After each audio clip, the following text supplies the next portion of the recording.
Hola, soy Pedro Salinas y esto es Rajes del Oficio.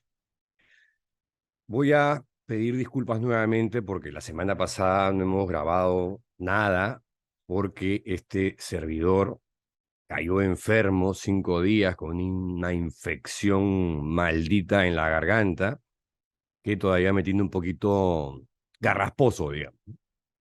Pero nada, continuamos con estas bitácoras maleñas en la misma línea de las anteriores, ¿no? A propósito de esta campaña de acoso y derribo contra Paolo Ugaz, Daniel Llovera y este modesto servidor que desde el año 2018 hasta la fecha hemos venido recibiendo lodo con ventilador, ¿no?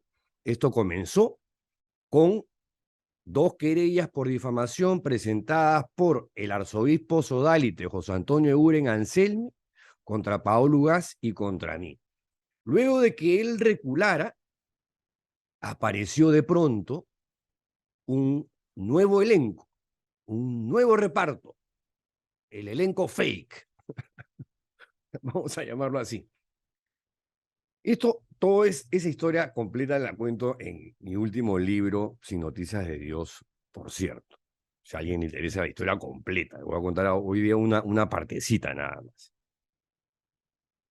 Bueno, en una entrevista con el semanario belga Tertio, el Papa Francisco, el padre Jorge Mario Bergoglio, en diciembre del 2016 le dijo esto a un periodista.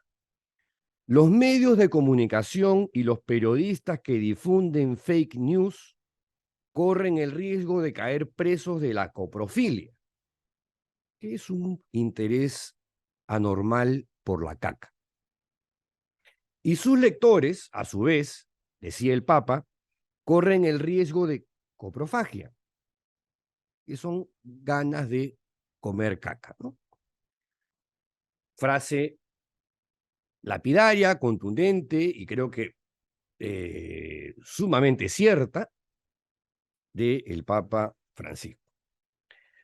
¿Qué cosas son las fake news? Empecemos por ahí. Las fake news o noticias falsas son notas verosímiles. Verosímiles, o sea, que parecieran que son ciertas, pero que no lo son, ¿no? O sea, no son veraces.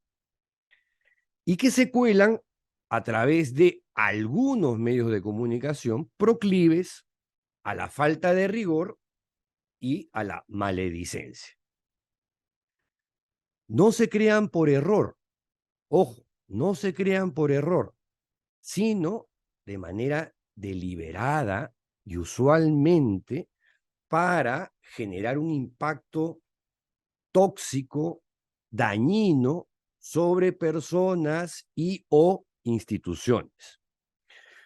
Son informaciones, entre comillas, ¿no? Informaciones interesadas cuyo objetivo es manipular, generar percepciones erróneas, equivocadas, y son divulgadas bajo apariencia periodística, bajo apariencia periodística.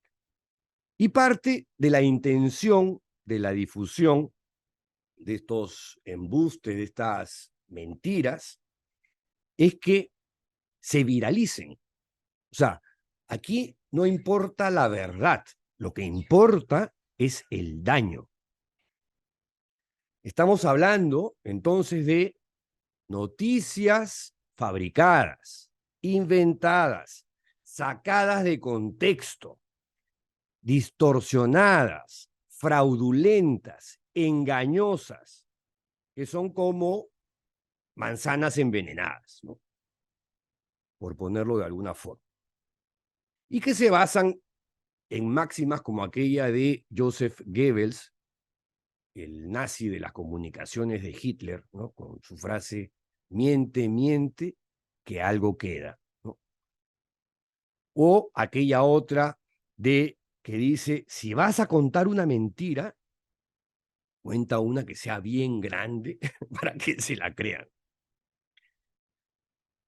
Los bulos o fake news o noticias falsas se repiten hasta el hartazgo para que adquieran cierta credibilidad, ¿no? Como si al hacerlos iterativos o reiterativos, si quieren, se convirtiesen de súbito, por arte del birlibirloque, en hechos verdaderos. Lo cierto es que a sus divulgadores les importa un pepino, un rábano, confirmar los datos que esparcen como si fueran verdades de a puño, porque jamás contrastan, jamás corroboran, jamás comparan, ¿no? Y no se sostienen estos bulos en hechos, sino en dichos, o sea, en rumores inventados, ¿no? Y por cierto, no cuentan las cosas como son, sino como quieren que sean, que es otra cosa. Y exhiben sus patrañas, pues, sin pudor, sin un ápice de rubor en la cara, ¿no? Porque así son. Bueno, eso en el ámbito de las fake news. En el periodismo, en cambio, los hechos son sagrados y las opiniones son libres. Sobre estos hechos, por supuesto que se puede opinar, ¿no? Se puede emitir juicios, pareceres, pero en el periodismo la verdad está por encima de todo. Para eso existe el fact-checking o la verificación de datos, que es lo que hace cualquier periodista. En junio del 2008, el periodista César Hildebrand escribió: el periodista de investigación conjetura con miedo, investiga con paciencia, se refuta a sí mismo, depura y reescribe. Porque con el honor de los otros, por más enemigos que sean, no juega un periodista de verdad. Eso es lo que ocurre en el periodismo. En el mundo de las fake news, de los bulos, de las noticias falsas, lo que prevalece son las medias verdades o las verdades alternativas, ¿no? O simplemente las mentiras puras y duras. Daniel Levitin, en un libro que se llama La mentira como arma, dice: las mentiras proliferan más rápidamente de lo que cuesta desmentirlas. Marc Amorós García, un periodista español que también ha escrito un libro sobre fake news, se pregunta: ¿qué pasa cuando una noticia falsa entra en una burbuja de opinión? Dice: pasa esto. La noticia falsa penetra. Una o varias personas la reciben, la contrastan con su propia opinión y, si refuerza sus convicciones, la comparten sin necesidad de verificarla, ¿no? Simplemente se la creen y la divulgan, la propalan, ¿no? A esto, a las fake news, a los bulos, a las noticias fabricadas, hemos estado sometidos Paolo Ugaz, Daniel Llovera y este pequeño servidor desde el año 2018 hasta el día de hoy. 5 años. 5 años. Y la peor parte, por cierto, que es lo que más me enfada, la ha padecido mi amiga y colega Paolo Ugaz. Y lo han hecho sin tregua, sin pausa. La han sometido a una infodemia del carajo, ¿no? A la reiteración de falsedades jamás contrastadas con el único propósito de sembrar prejuicios sobre nosotros echando así gota a gota hasta hacer un charcazo,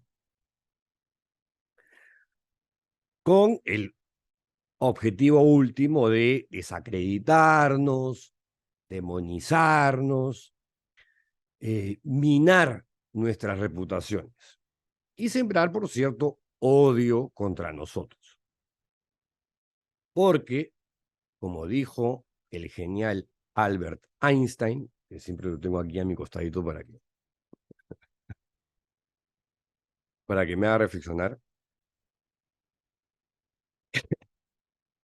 tiene esta frase que dice: es más fácil desintegrar un átomo que un prejuicio. ¿Mm? Bueno, como sea, en esta sarta de mentiras infinitas disparadas de la impunidad más absoluta, hubo 3 cacógrafos destacados: Luciano Reboredo, de La Abeja; Uri Ben Shmuel, ¿no?, un difamador con oficio de los tiempos de Vladimiro Montesinos, hoy día no ha habido; y Edgardo Palomino Martínez, quien fue, junto con Reboredo, candidatos al Congreso en el partido de Rafael López Aliaga. No fueron los únicos. Estos 3 no fueron los únicos. Hay otros más. Uno, por ejemplo, que se sumó a esta suerte de onanismo coral, en este comando de aniquilamiento del honor, fue, sin duda, Philip Butters, ¿no? Con una retahíla, un rosario de infundios inagotables, todos tan falsos como Judas, y que en mi caso particular comenzó de súbito, de pronto, el 3 de agosto del 2018, desde Radio Exitosa. Al principio eran como menciones un tanto enrevesadas, no había hilo argumental, me vinculaba a la imagen, al manejo de la imagen de Pedro Pablo Kuczynski, que obviamente sé quién es, pero no lo conozco, ¿no?, personalmente; o a Grañi Montero, con cuyos funcionarios no sé quiénes son. Y poco después, ya en Willax, y desde esa cosa que se llama PBO, sus exclamaciones y acusaciones ofídicas fueron increyendo, en aumento, y no se detuvieron. No se detuvieron, ¿no? Que habría runrunes de que me habría encamado yo con otros sodálites. Esto lo dijo en noviembre del 19. Es el hombre de las comunicaciones de los fiscales Zoraida Ábalos y de Pablo Sánchez. O sea, en mi teléfono no tengo ninguno de los contactos a Zoraida Ábalos, ni la conozco, y con el señor Pablo Sánchez he estado 5 veces y tampoco lo tengo en mi lista de contactos, ¿eh? Para que vean la cercanía que tenía yo con Pablo Sánchez. Pedro Salinas, otro intocable de la mafia de las Chalinas Verdes. Otra infamia, porque yo no tengo ni he tenido ninguna relación externa o funcional con la gestión de Susana Villarán. Tiene aplanillado a medio mundo que ha recibido de Odebrecht. Obviamente sé quién es Barata, sé quién es Odebrecht, pero jamás me los he cruzado, pero ni en una reunión social. O sea, puro infundio, puro infundio. Y así tengo acumuladas acá una serie de frases, todas venenosas, ¿no? Y así continuó 2018, 2019, 2020, 2021, 2022. Y ya llegaba a cosas lisérgicas como: está imputado ahorita por lavado de activos, ha blanqueado plata de Odebrecht. Pedro Salinas tiene un problema gravísimo, documentado por 5 colaboradores eficaces. se va a ir a la cana. El allanamiento a su casa no tiene nada que ver con el sodalicio. Es un clásico. Ya esa frase es un clásico, ¿no? Claro, omiten el pequeño dato, que no es menos importante, de que ese allanamiento se gatilló con una demanda calumniosa y sin ningún sustento de Edgardo Palomino Martínez, quien, personaje del elenco estable de difamadores contra Paolo Ugaz, contra quien ha presentado también varias demandas calumniosas, porque este señor parece que se dedicara en su vida, ¿no? Su propósito de vida parece ser sentarse para elaborar demandas calumniosas contra Paolo Ugaz y contra mí. No sé si contra Llovea, pero contra Paola y contra mí, varias. Bueno, ¿qué más hizo Philip Butters? Emitió reportajes calumniosos donde sostuvo embusteramente que me llamaron para pedirme mi versión. Mentira, porque cuando yo escuché eso, revisé mi teléfono y no tenía ninguna llamada, ni siquiera de un teléfono desconocido. Ninguna. Nunca lo hicieron. Y jugó, por cierto, con fotografías mías que congelaba en el momento de personas que han recibido dinero ilícito. Son una manipulación asquerosa, repugnante, ¿no? Y le hacía entrevistas a Uri Ben Shmuel, ¿no es cierto?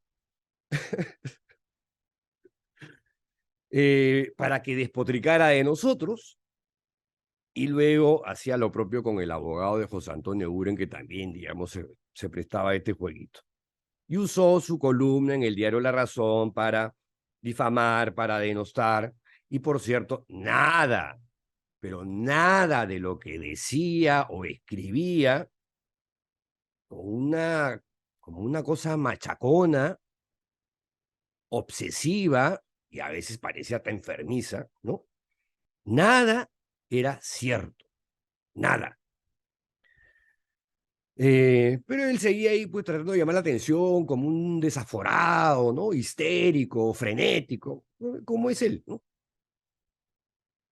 La única vez que se interesó en escuchar mi versión fue en enero del 2022, luego de 3 años y 5 meses casi del inicio de sus acusaciones y fundamentos. Y esto, claro, luego fue justo después del allanamiento judicial aquí en mi casa para llevarse esta computadora que está empotrada a la pared y por lo tanto no pudieron llevársela, cuando decidí responderle ya a todas las infamias que decía este personaje, a quien no voy a llamar periodista porque no lo considero periodista. Y si alguien está interesado en qué le respondía a Philip Butters, entran a la mula, a mi videocolumna Apocalipsis Now, y creo que el título era La Urraca Parlanchín.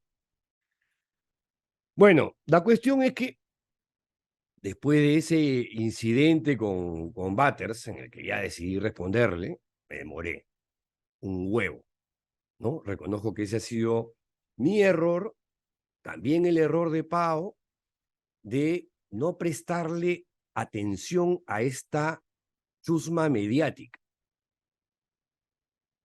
Sí, ahí la cagamos, ¿no? Debimos responder en el acto, como hace, por ejemplo, Gustavo Gorriti ante cada ataque de la pestilencia. Debimos hacer eso, no lo hicimos. Y entonces las mentiras fueron creciendo y hay gente que incauta se ha creído varias de las cosas que han dicho todos estos personajes, pero en fin. No voy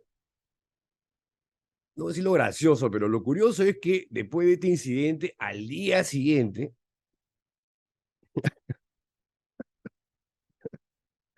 me parecía ya justicia poética, ¿no?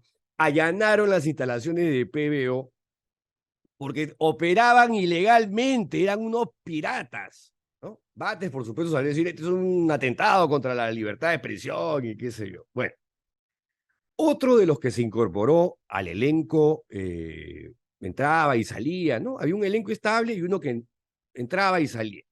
Uno de estos fue Ricardo Sánchez Serra, ex asesor periodístico del cardenal Juan Luis Cipriani, ex corresponsal de una publicación de la secta Moon, quien me comenzó a dedicar una cantidad muy importante de tweets a partir de el 15 de agosto del 2018.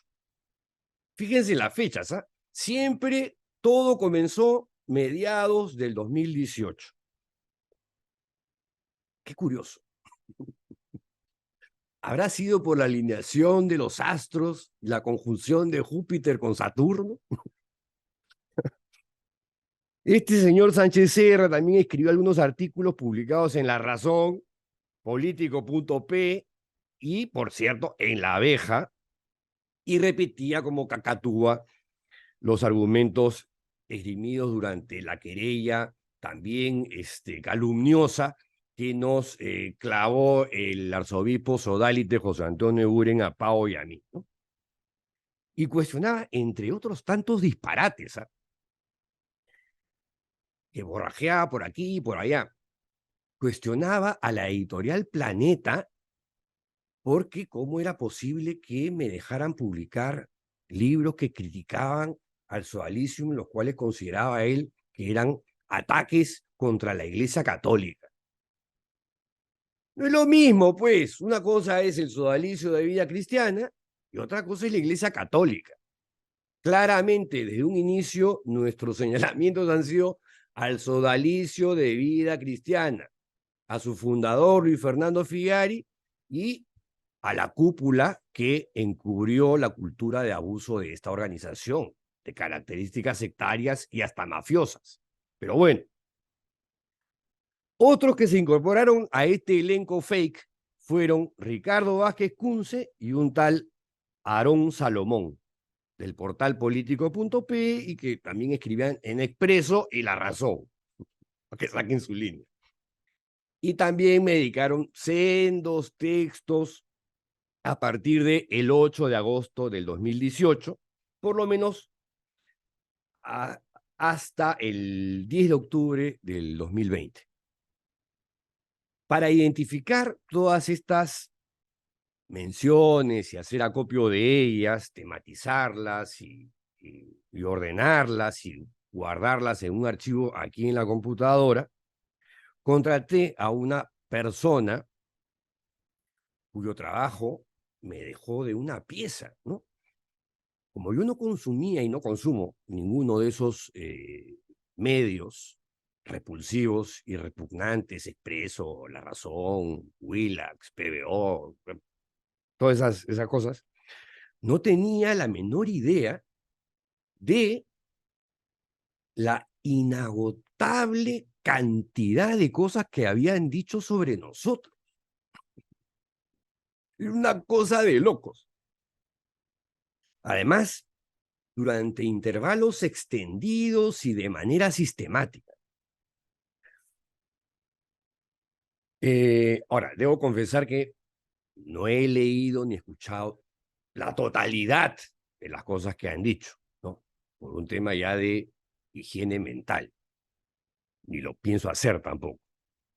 Pero sí tengo debidamente guardada en mi computadora esta desmesurada batería de insultos y de bulos y de fake news lanzados entre el 2018 y fines del 2020, momento en el cual hice un corte con esta persona que me dio una mano y que colaboró minuciosamente en esta búsqueda de paparruchas vomitivas. Otro de los que se integró a este elenco fake fue, este es el más lisérgico de todos, ¿no? Él es el que empezó con la historia del uranio y el plutonio y la comercialización de Pao con los Vargas Llosa y que yo los ayudaba, y Al Jazeera y que movimientos terroristas árabes, y no sé qué tanta vaina. Ya había fumado una palmera, creo que te pata. Que empezó a partir del 4 de julio del 2019, ¿no? En el blog Café Viena, en La Abeja y también en Twitter. Este me quería encamar sí o sí con uno de los sodálites más cercanos al entorno de Luis Fernando Figari en los 80, Virgilio Levalle, que conmigo tuvo un incidente de connotaciones sexuales que está narrado en Mitad Monjes, Mitad Soldados. O sea, lo que hubo, lo conté ahí, ¿no? Lo que pasó, lo conté ahí. Pero que fuimos amantes, que vivimos juntos.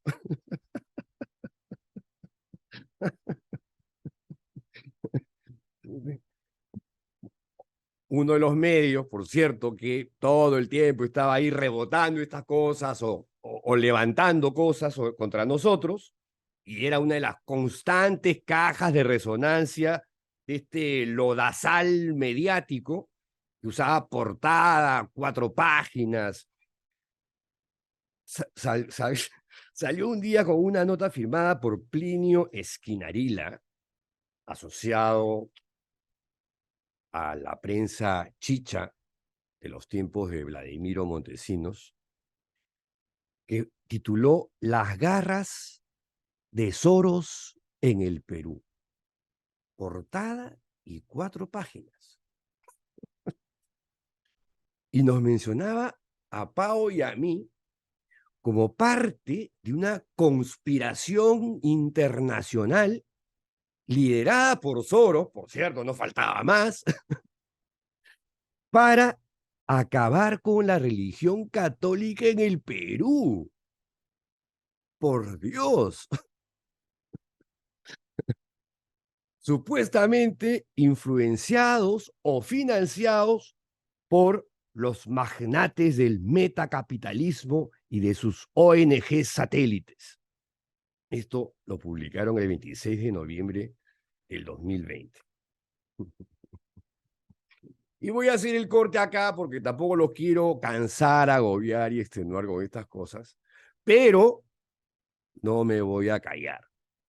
Ya me tienen hasta acá, me revienta este acoso sistémico que ha terminado embrollando a Paolo Vaz en investigaciones fiscales y judiciales en las que ella no tiene absolutamente nada que ver, basadas además en chats fabricados en formato Word.